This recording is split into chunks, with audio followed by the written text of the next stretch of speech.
Welcome to episode 2 of the Orange and Black Podcast, the podcast for San Francisco Giants fans where we will dive deep into everything using analytics, the eye test, common sense, and much, much more. My name is Sean Holloway, and on today's show, we'll talk about free agency. Who is off the board, who is left, and what are the Giants prioritizing? Now, I've had to redo this video like 4 or 5 times because guys that I like kept coming off the board. I had to switch things around, look at other guys. I didn't want to make this video extremely long, as y'all would probably lose interest. That kind of happens when doing this video late as the winter meetings start. As of this recording, today's Sunday. So with that, let's just hurry up and jump into this video before more guys come off the board. When going in the offseason, I was hoping the Giants would go and sign a top-end pitcher, as they desperately need one for 2026, but also for the future, right? After the 2026 season, Robbie Ray is gone. He's a free agent. So all you have left as a top-end pitcher, right, you have your ace, Logan Webb. So at the time, I figured the Giants would go after a top-end pitcher since they were willing to spend on Yamamoto a couple years ago, and then go after a more affordable arm like a Scherzer or a Bassett, maybe a Gallen. Instead, they made it quite clear. They have no interest in signing a pitcher to a 9-figure deal. Andrew Bagley's article in the Athletic was put up for a reason. It was to rip the Band-Aid off now rather than later. It was to prepare Giants fans for the Giants not signing a big-name pitcher, right? It's easier, you're already prepared for it now as time goes by and they still haven't done anything, right? You'll be upset at the end of, by the time spring training comes around or after all the guys come off the board, right? So it was done for a reason, right? So that eliminates them from Imai, Valdez, Suarez, etc., right? The article said that they were looking for more modestly priced arms. So that left me thinking of a few guys, right? One of them being Cody Ponce, because I figured he would be cheap, but he ended up signing with the Blue Jays, right? Michael King, who has some unbelievable stuff when healthy. Zach Gallen, but he comes with a qualifying offer, but could get him on a short prove-it deal, as the Giants have not shied away from qualifying offers, as they've signed somebody, I think, with each of the last couple of seasons. You can't do that forever because you do lose a draft pick and you lose international money, and they're poised to sign Luis Hernandez out of Venezuela, so they kind of need all the money they can get, so make sure that he doesn't get poached by a different team. Another name that pops up, Merrill Kelly, right? He knows the NL West very, very well with his time being in Arizona. And the Giants should win a couple, 3 or 4 more games because they won't have to face him anymore, right? Because he's, for whatever reason, pitches very well against the Giants, and yeah, Giants won't have to ever face him ever again if he's on the Giants, right? Again, Max Scherzer, because his connection of Tony Vitello. Words are hard. Another name out there I was thinking about is Zach Eflin. He didn't have a very good 2025. It's pretty bad, which would make him cheap. But he does have some decent under-the-hood metrics. The last couple of years, he's been pretty good. So it's a name to watch. I think you can get him on a cheap deal. And then another name I'm thinking of is Justin Verlander. I wouldn't mind bringing him back. Yeah, his first half was miserable. But also look at the outcomes of those games, and a lot of it was, well, not a lot, but there were quite a few times where the bullpen melted down. Even when he had a good start, the bullpen melted down where they'd, blow a save, or they would, didn't matter how many runs the Giants put up, when Verlander's up there, the Giants could put up 6 runs on a team, and Verlander only get 1, but then goes to the bullpen, and then they would give up 7, right? It's happened several times in the first half. So, but the second half, he was really good, right? I don't say he was one of the best pitchers in baseball, but it was back to that Justin Verlander self, right? He was really good. And another thing too is Verlander threw about 150 innings, right? Well, he threw 152 innings to be exact, but they need somebody that can eat innings, right? And then you're also losing about 200 to 250 combined from all the guys like Birdsong, Wisenhunt, Seymour, Hicks, etc. Right? So they need at least one workhorse, right? One workhorse that can pitch and eat a lot of innings. Now, if they don't want to sign a free agent to fill those holes, there's always trades. However, I do think you can't just rely on trades to acquire guys, right? The farm is depleted as much as it is. I know there are some good guys, like I said in my previous video. There are some guys down there, like Johnny Level and Joshua Hernandez, Bo Davidson, Dakota Jordan, stuff like that. But most of those guys are in the low A's, rookie ball, like they're years away. So if you trade those guys away, one person that is, I would think, the most susceptible of a trade or you moving on from is Johnny Level, because you have a lot of depth in that position, and he's kind of the odd man out, like probably the weakest of them.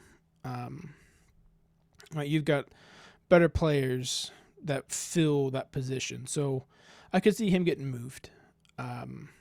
For relief pitchers, the Giants did sign Sam Hentges. I don't know how to say his name, but they signed him to a 1 year, $1.4 million contract. He's a lefty with a killer curveball, but he's coming off of a major shoulder surgery. Say that 5 times fast. Yeah, that injury kept him out of 2025. So we'll see how he bounces back, right? He's cheap, right? He could come back and be fantastic. But, again, shoulder surgery is one of those injuries that's very scary for a pitcher, right? That and elbows. So we'll see. We'll see how he is. It was an area of need, right? It was very noticeable when Eric Miller went down for the remainder of the season due to an elbow injury, right? Lucchesi filled that spot, but he ate some innings, but he was just kind of meh, right? He wasn't great. He wasn't bad. He filled a role. He did his job, but they moved on from him, right? They non-tendered him, so they needed another lefty, right? The Giants do need a closer. They shouldn't run it back with Ryan Walker, right? Last season, he was the pure definition of Jekyll and Hyde. He was either really good or you couldn't get an out. There was no in between, right? I didn't think they would go after Devin Williams because I thought his price tag would have been way too high than his 3-year, $50 million contract that the Mets gave him, which is very reasonable for that quality of a pitcher, right? One name I figured that the Giants would have been on was Ryan Helsley, because I figured he'd be cheap. He didn't really have a good time with the Mets last year, so after he got traded to the Mets. He was originally on the Cardinals. I figured that he'd be on the cheaper side, and I was right. 2 years, $28 million, right? Only $14 million a year, but he signed with the O's. Rizzo Iglesias was another guy I thought, on like a 1-year deal, maybe a 2-year. He signed with a 1-year deal for the Braves. And then I went down the list because I knew they weren't going to get a Robert Suarez or an Edwin Diaz. Right? That's not the Giants' MO. It's never been I'll say never. They did go and get Mark Melancon back in the day, and that aged horribly. But another name I thought that would be on the cheap side, right? I figured Be very affordable, a modestly priced arm, a guy who can pitch in the back end of that bullpen, be a closer, and that was Emilio Pagan. But alas, he went back to the Reds for a 2-year, $20 million contract. You may be asking, why are you bringing up all these guys who are off the board? Well, all these guys have one thing in common. They are modestly priced arms. Right? That's what the Giants wanted. Emilio Pagan, 2 years, $20 million. That's $10 million a year. Rizon Iglesias, $16 million a year. Helsley, 2 years at 28 for $14 a year. Devin Williams, 3 years, $50 million. That's $16.6 million a year. That's not expensive. They're all modestly priced. But no, they all went to other teams. And it is incredibly disappointing. Because these are some of the guys I had my eyes on, right? I figured the Giants, they want to go for pitching. They need a flamethrower that can throw strikes. Ryan Helsley, right? He throws over 100. Yeah, you have Joel Peguero, but he has a history of not having any sort of command. Don't want that. Don't want that if you're focusing on elite pitching and defense. Ryan Walker, Jekyll and Hyde. All right, I remember I was not at that game. I was at the game the previous night, that final game of the series against the Angels, where the Giants blew a 4-run lead. I was at the game. Like I said, I was at the game the previous night. But the Giants had a 4-run lead going into the ninth inning, and what happened to Ryan Walker? He gave up. So they had a 3-run lead. They gave up 4 runs in the ninth. I think they only recorded 1 out, I believe, or no out, something like that. Can't do that again, right? You can't do that again.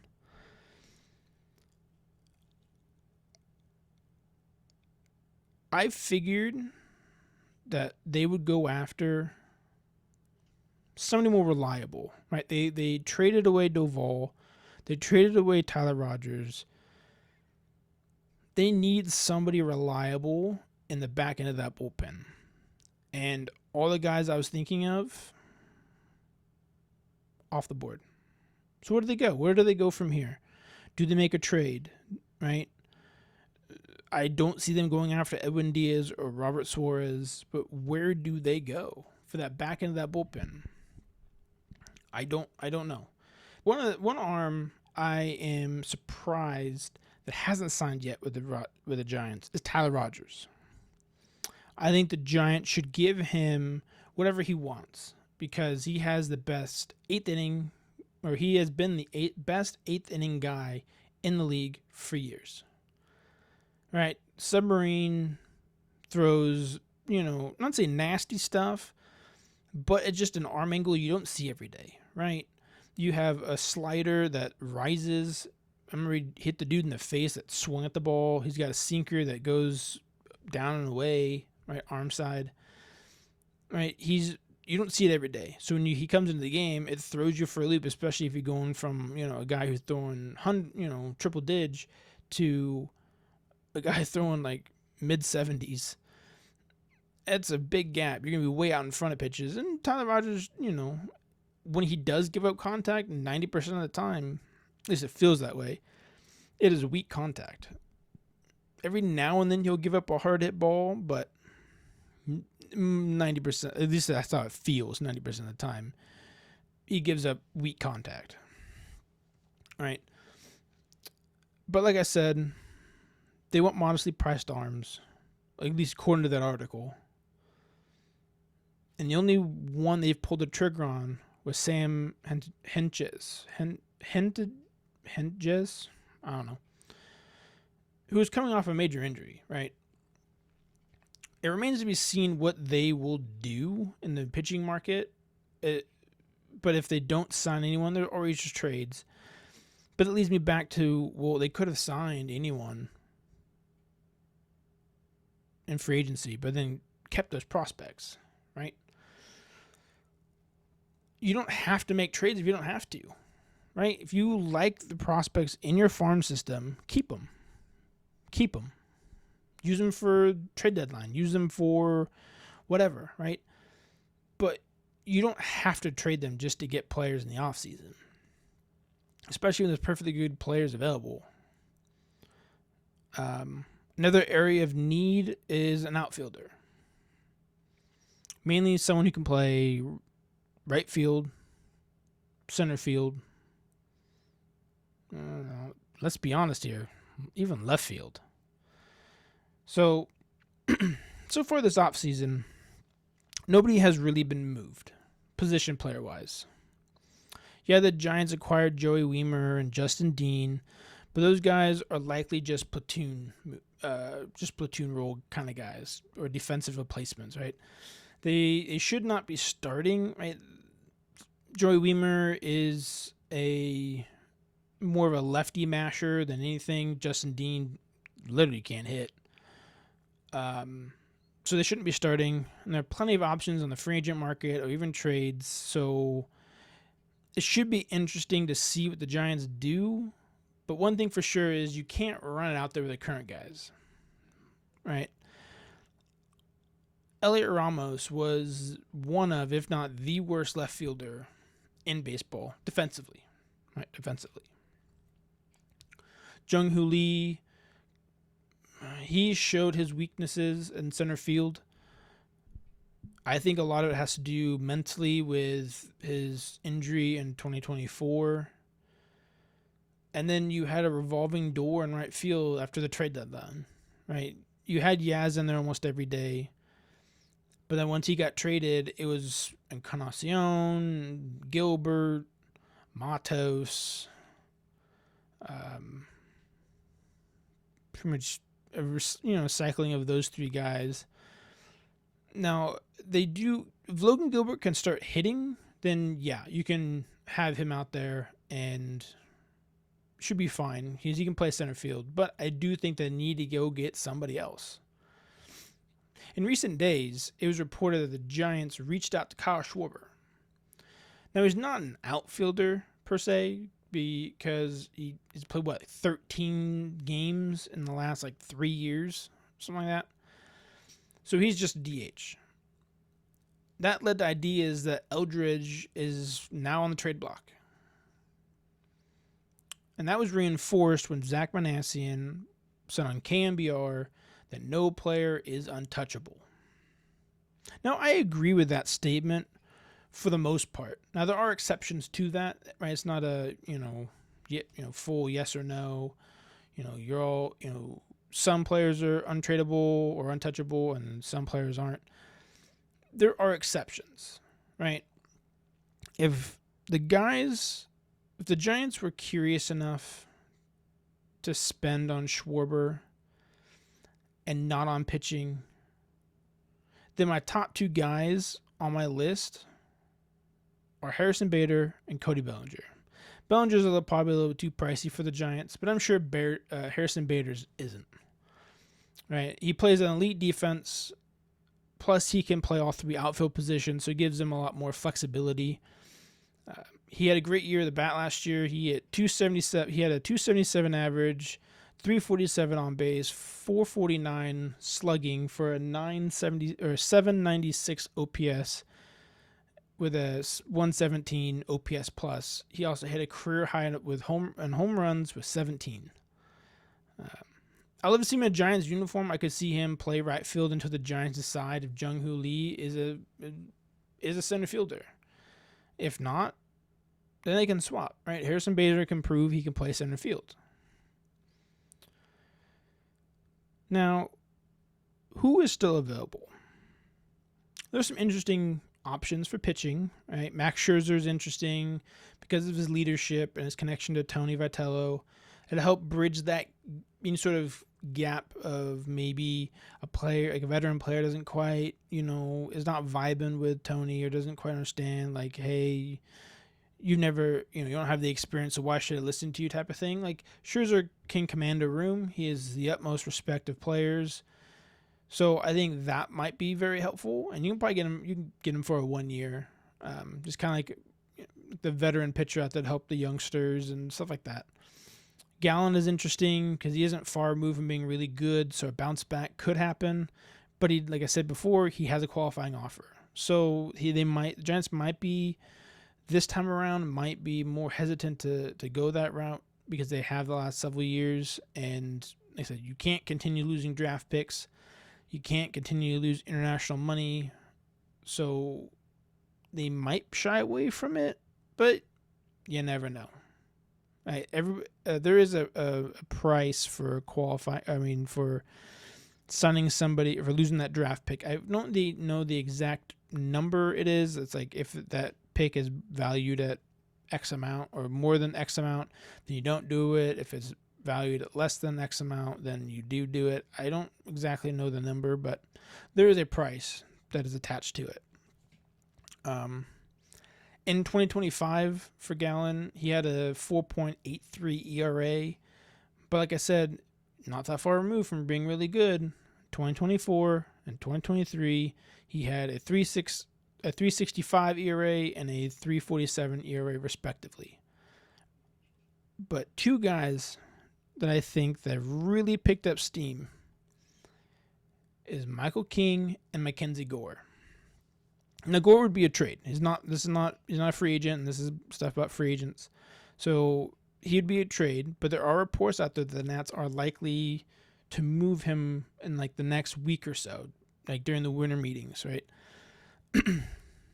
So it's a guy to keep an eye on. But Michael King has some of the best movement in the game with his pitches. Problem is, he's got injury issues. So that will affect his market. But when healthy, he can easily be a solid number 3, even if not a number 2. Mackenzie Gore, like I said, another solid option. He would have to be a trade.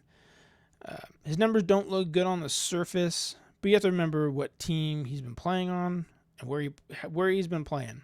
He's been on the Nationals, and they've been horrible the last several years. So I do think there could be a massive spike in performance while at Oracle Park. It is a pitcher's park. He does run into trouble with a long ball from time to time. But again, Oracle Park, at night, the ball doesn't fly at all. The biggest positive for Mackenzie Gore is his strikeouts. Last season, he had a 10.4 K per 9. Now, that's really good. That's really good. So there are some options pitching-wise. But what are the Giants prioritizing? Because right now it feels like the Giants are trolling. Like nobody knows exactly what the Giants are going to do. Because they've already said that they're out on Imai. Now it seems like they're talking about trading Eldridge for pitching. But if the Giants really wanted to trade Eldridge, they should only go after somebody who has at least 3+ years, if not 4+ years of control.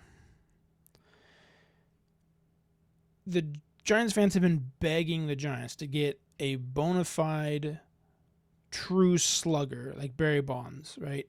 For years. Like, when are we going to have a guy who can hit nukes consistently, reliably, be that guy? And now you finally get one, right? You finally get one, and now you're talking about trading him, right? But with all these reports that have been coming out, the Giants have all the leverage. You can either get a haul for him, right, or get a top starter with at least 4 years of control. I don't see trading, though, as worth it, per se.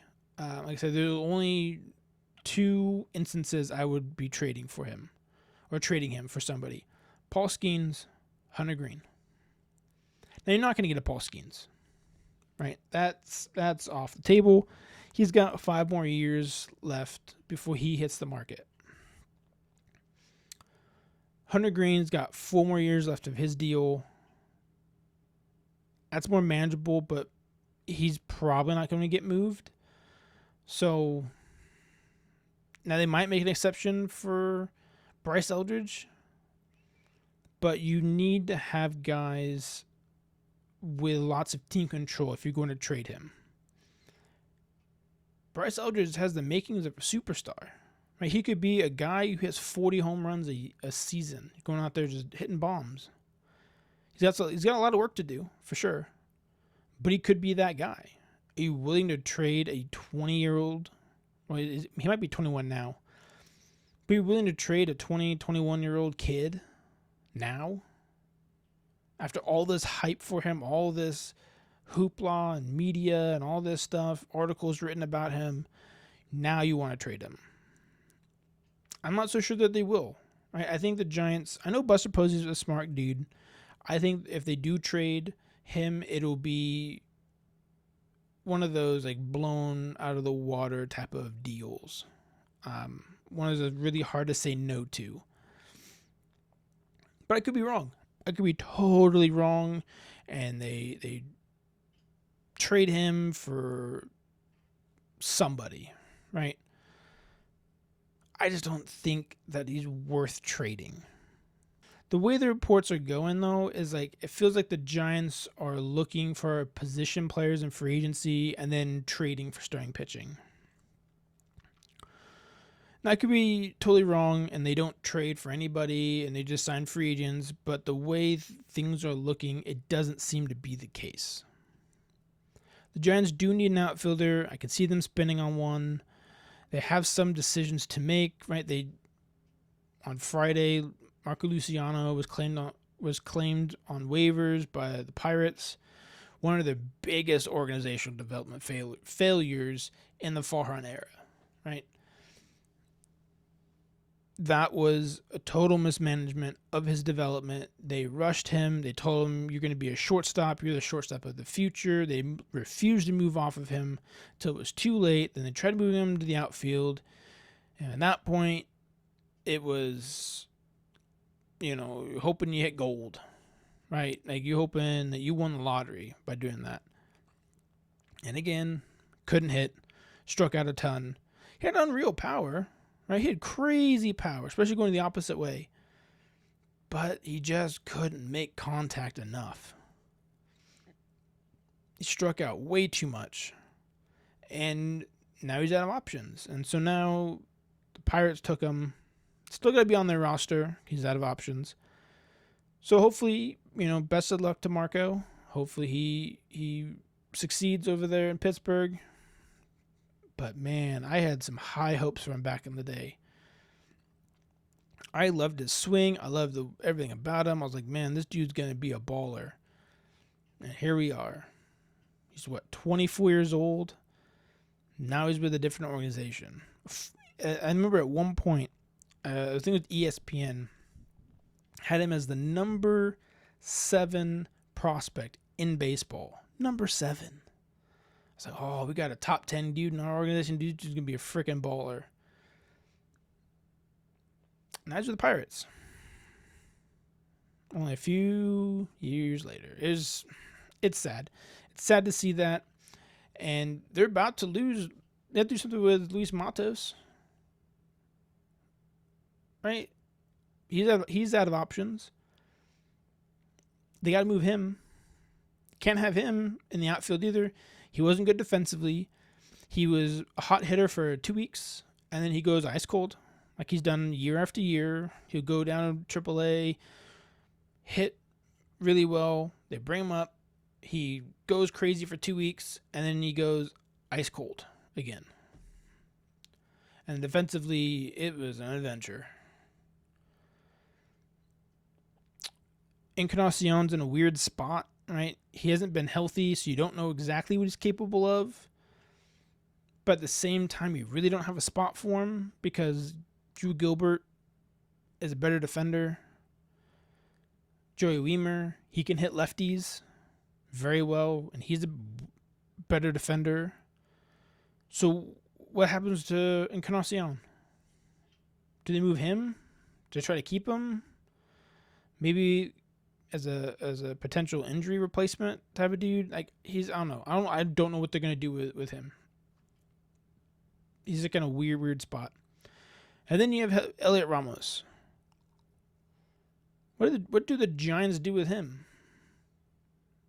If you're gonna focus or want a team that focuses on defense and pitching, you have a question mark, a valid question mark at each outfield position. Elliot Ramos was horrible defensively. Now you can hide a guy in left field defensively, right? As long as they can hit well, you can hide them. But you also, if you do that, you need to have a good center fielder and a good right fielder. Well, Jung Hoo Lee hasn't proven to be a good center fielder yet. And right field is, who do you even put out there? Drew Gilbert hasn't proven he can hit. He can defend, but he hasn't proven he can hit. Matos, he can hit better than Gilbert, but he's significantly worse at defense.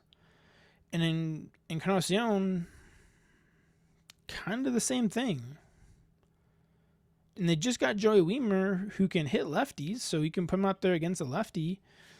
And he can also be a defensive replacement if you need to. And they got Justin Dean, who is going to be a defensive replacement more likely than not. So, I don't know. I don't know what they're going to do, but there's a lot of questions out there, and the outfield, not just center field, the entire outfield. There's a lot of question marks. But at the end of the day, I think the Giants are probably going to try and get as much value as possible. Right, they have I think $60 million before the first luxury tax threshold. So I feel like they're going to spread out that money over quite a few guys. I don't think they're going to spend on the high end of free agents. I think the most they'll probably spend is maybe Harrison Bader. Sounds weird to say, but that's probably the most that they're going to spend on. It's maybe a Harrison Bader, maybe a starting pitcher. I don't know. They're crying broke. They're basically telling us they don't want to spend any money. I honestly don't know what they want to do, because they say they want pitching and defense, but then they are talking to Kyle Schwarber, who doesn't do either one of those. You have modestly priced arms coming off the board. That's what they want. But then I don't know. They're just, the whole situation's still confusing to me. But even then, if they were to spend a decent amount of money, it'd be on short-term contracts, right? 1, 2 years, 3 at most. I don't think it'll change this year. Just contracts that are not going to impact the future all that much. Until a player is off the board, signs with another team, there's still a chance the Giants could sign him, right? Same goes with rumors, right? We saw the Carlos Correa stuff, where first it was, the Giants are getting him, and then they backed out, and then the Mets had him, and then they backed out, and they ended up going to the Twins, and you never know. Until they sign that contract, you never know. So, I said that Buster Posey could be forced into signing a big, high-end free agent. You never know. He could be forced into it because we need something, and that's all that's left. So, we just have to wait and see. But with that, I'll leave it there. I hope you liked today's video. And please, if you leave a like, a comment in the comment section, I'll try to answer every single one. I'd love to hear what your thoughts are. Do you agree, disagree, any sort of suggestions, whatever, right? Don't forget to follow me on X and Instagram at orange_blackpod. And have a good rest of your day. Peace.